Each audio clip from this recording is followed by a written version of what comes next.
Hey, hey, parents. Welcome to Getting Real with Miss Hugs, where we are keeping it real about parenting in today's crazy, crazy world. Stay tuned for some amazing content, some great guest speakers, and let's see how well we can do at getting you up to speed on being the most amazing parent that you can be. When I started preparing to do this, I sat down with my mom and asked her what kind of guidance would have helped parent. And she said, definitely discipline and patience. She didn't have the examples that she needed to be a good parent, and she just did the best that she could, which meant she took things as they came at her, which was not always easy. And my brothers and I did not make life easy for her. So discipline and patience is what we're going to talk about today. And there's a lot that goes with that. People think, okay, discipline, super easy. I make sure that my kids know how to mind, do what they're told to do. There's a little more to it than that. And then the level of patience that we have, that can be a challenge depending on what we're going through. So let's start out with talking about the best way to initiate establishing boundaries or setting expectations with your child. I think one of the easiest things for us to focus on is if we're talking about bedtime. So, because that's something that we struggle with from infancy through high school, is making sure that our kids are getting enough sleep, that they're going to bed, and that we establish those routines that make it easier to happen. So the first thing that I would recommend you do, if your child is anywhere from 3 or 4 up, have a family meeting. Even if it's just the two of you, sit down together and talk about what the problem is. You know, if it's that they are staying up way too late playing video games, or they're on their phone, or watching television, or playing with Legos, whatever it is, because I've seen it all. It's very important that they establish routines and go to bed at a healthy time. So if you sit down with your child, if it's 2 parents, awesome. If it's just you and your child, or maybe it's you have multiple children, sit together as a family. Talk about why this is a problem and what you can do to solve this problem. Now, if you go into this meeting with the mindset and the attitude of, this is what the problem is, this is what we're going to do about it, this is going to fix it, and you go do it, you're not going to really have the response that you want, because that's a very authoritarian style of parenting, and authoritarian styles of parenting usually get a lot of pushback, and we don't want that. The goal of this is to sit with your child, talk about it together, and then determine together, even though you already know what you want to happen, let your child have buy-in to what's going on. Allow wiggle room. Already work out in your mind what you want to happen, but then have some wiggle room worked in there so that you can adjust it to meet your child's desires as well. That way they feel like they're a part of the solution and you're not just bossing them around. I know that sounds so silly to say, but children so often, and I think if you think back to when you were a kid, they don't feel that they have much power in their lives. And that's why power struggles become such a big thing for them, because they want to feel that they have some kind of power in their own lives. So give it to them. So let's say you want your child to go to bed at 8:15. Well, when you go into the meeting, say, I think your bedtime should be 7:45 or 8 o'clock. And then when they balk at that, they're like, wait, what? No way. Then you are very gracious and you change it to 8:15 or 8:30, whichever it is. But allow some wiggle room in there so that you don't come across so strict and authoritarian. It's more of a discussion between y'all. Very, very important. The next piece is talking about how you're going to make that happen. And that means talking about the different steps that you're going to have in the routine. If your child likes to play video games before they go to bed at night, have a timer set, or read, or whatever it is that they get into. Maybe they're watching movies, family time, family movies even. There needs to be a time when it comes to an end every single night. Being strategic in this and being consistent in this is vital to your success in setting up the bedtime that you want. And again, bedtime is just an example. It could be many different things that you're trying to work through. So just keep that in mind. We're not just talking about bedtime. So let's say your child likes to, we'll just say play video games, because that seems to be the typical thing that kids are doing these days before they go to bed, which not necessarily great for calming that mind down. And that's why you need to make sure that you are diligent. If the video game is the thing that your child does, make sure that you're allowing enough time from when it has to be shut off and when you want them to be asleep, because their brains are on such high alert during video games that it may take a little longer for them to calm down. So keep that in mind. But talk about, okay, we're going to set a timer, and that's going to give you a 10-minute warning or a 15-minute warning, whatever it is. You may even want to have 2 or 3 alarms set. Give them a 15-minute warning, and then again a 10-minute, and then a 5-minute. And that way they're able to start managing their time and knowing that it is coming. So that will help alleviate some of the battle when they do have to turn it off. And it's not always going to be smooth, especially in the beginning. If they've been used to just playing till whenever they want to, or it's a battle now when you make them get off, just make sure that they know the expectation. And then when it is time, just tell them, okay, time's up. We have to turn it off. Now, parent, this is where you have to get up and you have to go monitor. Okay, so when you're having your family meeting, tell them we're going to have the timer, it's going off.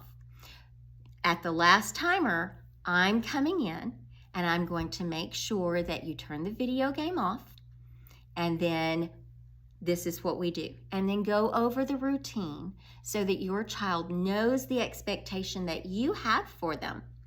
And this way there are no surprises. Initially, it may take a few weeks before it happens like clockwork. During that time, though, you have to be diligent in monitoring and being a part of it. Now, in our very first episode of Getting Real with Miss Hugs, Brian Dunn was with me, and he talked about this very thing that I think it was 1, 2, 3 Magic was something that he used with his son when he was young. So he said that if they don't turn it off immediately, count to 3. 1, 2, 3. At 3, turn it off for them. Don't get mad at them. Don't start yelling, even if they're throwing a wall-eyed fit. Just take it in stride. Know that this is a learning curve for both of you. And just explain to them, hey, buddy, this is how it's going to be. So if you, and this is another thing in your parent meeting, make sure that you're going over, if you do not turn it off and start doing what you're supposed to do next, then these are the consequences that you're going to earn, which may be you don't get to get on the video game tomorrow. You don't get to get on it for just make sure that it is a reasonable consequence. So anyway, go over that, explain it in your family meeting. allow your child to have a rebuttal and take it into consideration. Even if you're not taking it into consideration, parents, listen to them. Allow your child to feel heard. That's huge in their world. It really is. So just say, okay, tell me what you think should happen. And then take it into consideration. And if it's not something that is feasible, I get it, bud. I would have liked that consequence too, but that's not going to happen. This is what's going to happen if you throw a fit, if you don't do what I asked you to do. So go over it again in your meeting. Practice. That's another thing that you can do. Say, okay, we're going to practice this real quick before we get into it tomorrow. Let's practice right now. And then have them turn on the video game and say, set the timer. Okay, time's up. And then go through your routine. And that way y'all can work out any kinks that you may come to along the way. Because, just like with anything, until we actually do it, we don't really realize, oh, I forgot about that. Oh, I didn't think about this. So I encourage you to practice that. The next day, it's time to put it into effect. Make sure that you are ready to monitor. Go in, remind your child before they get on the video game or before y'all start the movie, hey, remember, we've got this long, at this time, this is what's going to happen. Make sure you remind them. And then just do it and see how it goes. Now, you may want to go back to the drawing board, as a family after a week or so and say, okay, how do we think this is going? Are we struggling with this? Are we doing okay with that? How are you feeling about this? And then talk about the results that you've seen as well. Maybe, I've really seen that you're more rested. You're getting up earlier in the morning. You're not as cranky. Just talk about those things very openly and see what y'all think about the solution and see if you do need to tweak it a little bit. Now, weekends or holidays, talk about what that's going to look like. Don't leave it just hanging out in the open. Make sure you talk about it so that they don't think, oh, hey, weekends, I get to stay up until 3, 4, 5 o'clock in the morning. I don't have to go to bed at all. I'll play video games all night long and then sleep all day long. So make sure that you go over that. The expectation must be set. When we're talking about patience, that can be a real struggle for a lot of people. They say that patience is a virtue, but that is not everyone's virtue. I know for me, that was a struggle at times, especially when my son was a teenager. So I understand it can be difficult. Having patience is not always easy, but it is very important when raising children. So I'm going to recommend, we all have those things as parents that our children do that drive us crazy, or where they want to push the limit, push that boundary, and just see what they can get away with. Now, if you have been having the same argument with your toddler or your teenager over and over and over again, this is where we need to have another family meeting. So come together and talk about what the problem is and express to your child why it's a problem for you. Having open communication with your child is so, so important. So be willing to be vulnerable with your child. Be willing to open up and express what you go through, what you feel when your child does certain things, and do it calmly and openly. So here's what I recommend that you do. If you have that same thing that you have been battling forever, then have your family meeting. Let's talk about this. This is a problem for me because, and list your reasons. When you behave this way, it makes me feel. And if the best advice that I can give you with patience is to be proactive, okay? And that means if you know that your child argues about specific things or drags their feet over certain things like getting up in the morning and getting ready for school, then that's something that you can be proactive in. Have another family meeting. Talk about the problem. Really, truly express why this is a problem for you and what you would like to see happen and why you would like to see that. Allow your child to express their feelings on it, because I promise you, if you're struggling with something, so are they. It's a problem for them. They don't like it any more than you do. Y'all just haven't come up with the solution yet. So sit together and talk about what you can do to solve this problem. Now, once you have a plan, then I want you to practice that plan.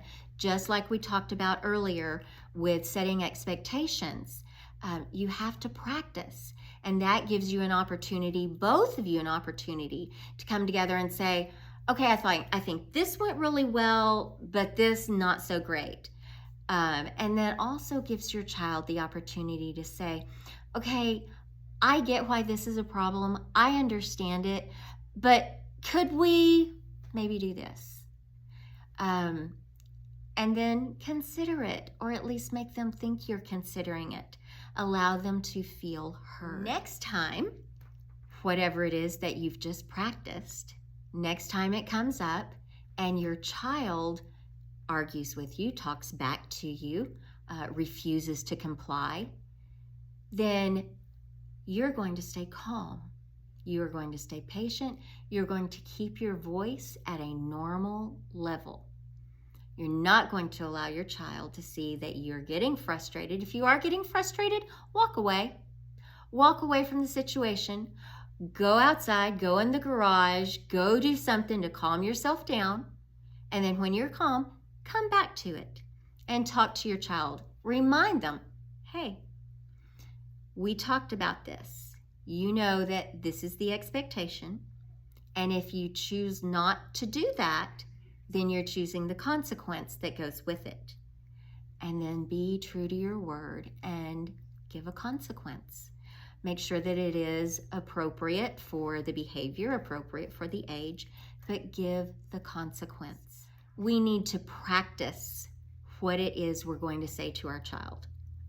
I practiced it as a teacher. I practiced as a counselor. I certainly practiced as a mom because there were certain things that my kids did that would just make me want to flip my lid. I am not coming into this as sweet and kind, always happy and loving Miss Hugs. I get it. Parenting is hard. Anything that you're doing with kids can be very difficult. But you are the adult.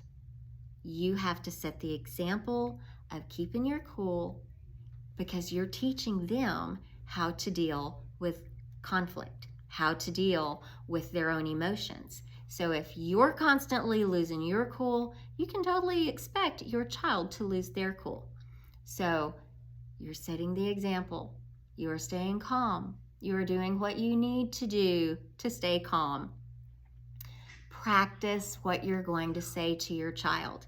If your child is constantly talking back instead of snapping at them and getting in their face with that finger and that parent look, I love you too much to argue with you. Go do what I said. Turn and walk away. That's all you have to do. I promise you, initially, your child will either be like, wait, what did they just do? Or they'll want to engage you again. No, don't walk away, and want to continue the argument. Do not argue with your child. That you are never going to win in an argument with a child. You may get your way, but you're not really going to win because you're pushing your child in a direction that you don't want them to go. So be calm. Just look at your child. You know the expectation. This is what I need you to do. Now do it. Turn and walk away. Do not engage with an angry, fit-throwing child. Okay? If they are throwing a fit, let them throw their fit. And then say, remember, We talked about this in our meeting. If you throw a fit, if you do this, then you're going to receive this consequence. Now, they may be already in their lizard brain and going, I don't care, and yelling at you. That's fine. Let them have their moment and then go back to them afterwards and say, okay, are you ready to talk? And then give them their consequence. Guys, do not allow your child's fit and your heart and feeling bad for them for whatever reason to change the consequence. They have to learn that when you behave in a certain way, you receive consequences. If you choose not to follow the expectations of your home, you have consequences. Okay? So please, I am telling you, this is one of the most important pieces of parenting. Be true to your word. Now, sometimes your child may do something that leaves you going, what in the world? I do not even know what consequence that I'm going to give for this. That's okay. You can tell them, I am really surprised and disappointed that you did this. I'm going to go think about it for a little bit, and I want you to think about it. And you may even need to tell them, when I calm down, then we can talk about this, and we'll talk about what your consequences are. Having delayed consequences can be a really, really beneficial thing as a parent. One, it does give you that time to calm yourself down. It gives you time to think about what is the best learning consequence you can give. I do choose to call them learning consequences. I'm not big on the term punishment because punishment comes with all kinds of negative emotions attached to them. So I call them learning consequences because that is the purpose of giving your child a consequence so that they learn from it. So I highly encourage you, delayed consequences. Calm down, think about what's the most appropriate learning consequence I can give, and really think about it. What is it that your child loves to do or loves having in their room or whatever it may be? What can I take away or what can I input that is going to help my child learn that this behavior is unacceptable? So really put your heart into thinking about those consequences because they do matter. Just saying you're grounded for a week. Do we really learn a whole lot from that? Maybe instead of being grounded for a week and taking things away, we put things in. Maybe they were extremely rude to somebody. You know what?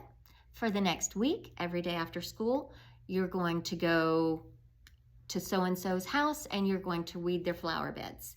You're going to go volunteer here. Try to make them learning consequences. What can you do to really instill those values in your child? So that's a big piece. And then just be real with your kids. Talk about it afterwards and let them express what they were feeling about the consequence, what they learned from it, because they are learning consequences. It truly is important that you talk about them afterwards and see what your child learned from it. And then talk about what you hope that your child would learn from it and see if you both came out at the same place with this. If not, maybe it can be adjusted from here. All that I have today for discipline and patience. I am sure that I will come around to this topic again and again because it is so important and it's so hard. So thank you so much for joining me today. I ask that you please subscribe to my channel, share my podcast with others. I want to reach as many parents as possible. And thank you so much. And I hope that you have a blessed week with your children. And please tell your children you love them. Much love.